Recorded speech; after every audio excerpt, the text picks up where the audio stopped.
Um, what is community property, and why is that status important for trust administration?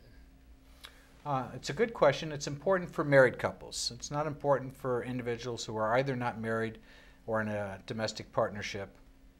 But it is important for married couples or domestic partners that have acquired property during their relationship. If it's during the period of time of marital relationship or domestic partnership relationship, you can have community property, and that's property that is acquired as a result of one's time, labor, effort, skill. Typically, we look at that as your earnings. What did you earn and what did you acquire as a result of those earnings? Now, the reason it's important, Mike, is we can only control at death what is ours. Mm-hmm. Well, what is ours in a marital relationship or in a domestic partnership relationship is 1/2 of the community assets. So I can only control my half of the community in the event that I predecease my wife. I cannot control her half of the community. I can try, but it's not going to be effective should she elect against it. Mm-hmm. So the first issue is, why is it important? Because it'll tell me what I can control. Mm-hmm. And then the second issue is I might then want to be able to exchange assets, so I'm dealing with 100% of an asset as opposed to 50% of an asset. So I might want to do some exchanges of assets with the surviving spouse. Okay, so sometimes you can have some flexibility with community property by sort of equalizing it, Sure. you know, with value to value. Without being overly technical, California law does recognize what's called an aggregate theory of community property as opposed to an item-by-item theory, Mm-hmm. Meaning you can agree that in the aggregate, we have 500,000 of community, I get 250, my spouse gets 250, and I'll control my 250, and it could be all of one house, and my spouse can have all of the investment account, as long as they're both equal to 250. Okay. Are there significant legal fees for administering a trust? And does having a living trust really save legal or other administration costs? I would opine that it definitely decreases the cost when compared with the alternative, which is dying with a will or without a will, which is called probate administration. Because the legal fees and costs in a trust administration are based upon an agreement with the attorney as opposed to based upon what the statute of California would otherwise provide. In a probate, the statute provides a percentage of the estate. Mm-hmm. In a trust administration, most of the agreements between the attorney and the trustee are going to be based upon some sort of hourly rate of compensation. So you only pay for what services you need. And in our experience, in our firm, I would say that the trust administration costs are about 1/3 of what a probate administration costs would be on average. Partly because we're fairly efficient, but also because of the fact that I don't have to file pleadings with the court. I don't have to make court appearances. I can meet with my trustees in person, by phone, by email, and answer questions and give advice in a much more efficient process. Okay. And anyway, so the expenses can still be significant.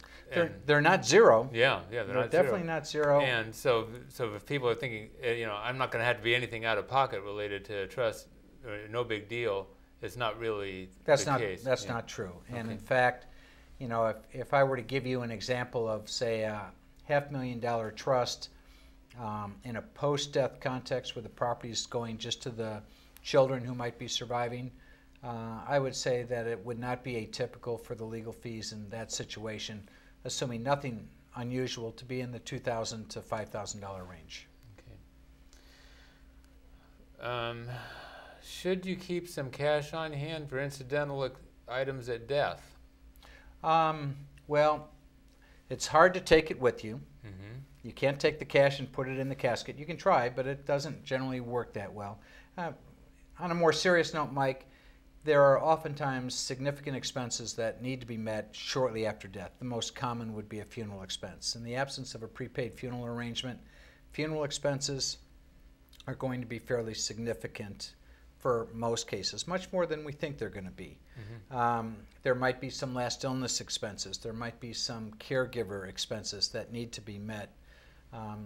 In a trust situation, your successor trustee with a death certificate can generally access those trust bank accounts within a relatively short period of time, meaning within a day or two.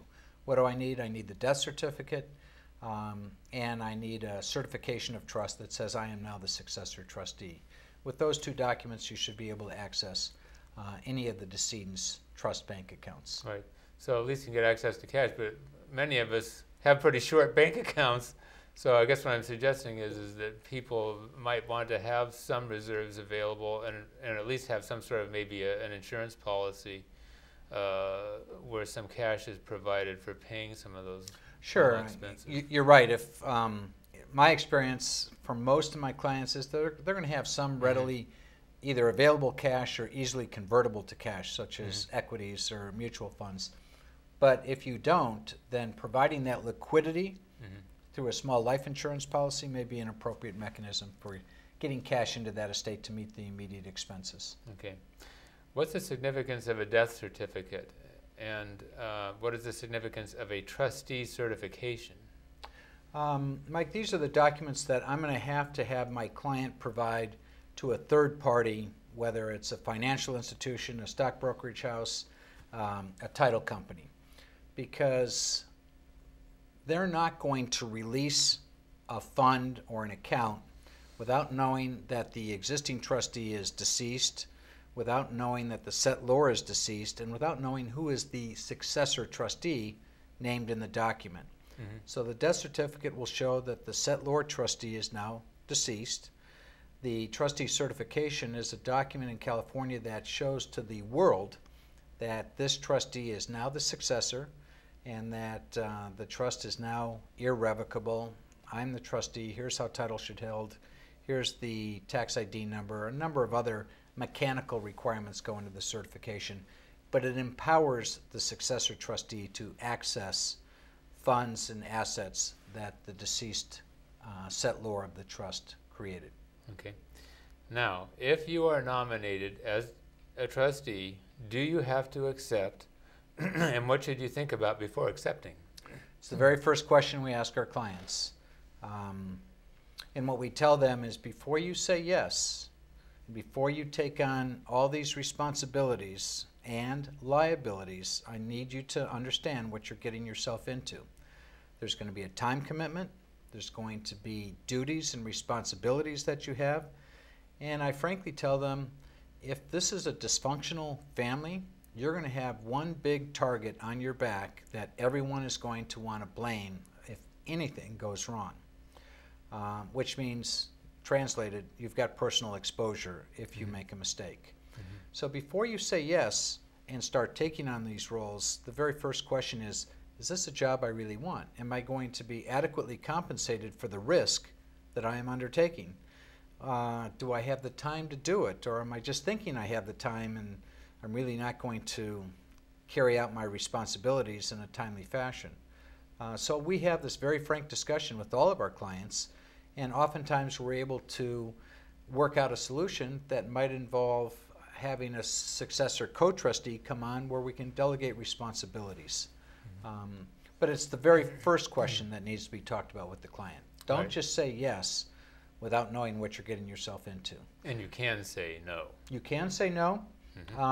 The other common question that kind of comes out of that, Mike, is, you know, I don't want to be paid. This was mom's property. I shouldn't get paid for this. I'm just going to do it. And I always tell my clients, you can tell me that, but I want you to keep track of your time, because at the end of the day, I want you to come back and still tell me you shouldn't get paid, because you're going to find out how much work you have to do.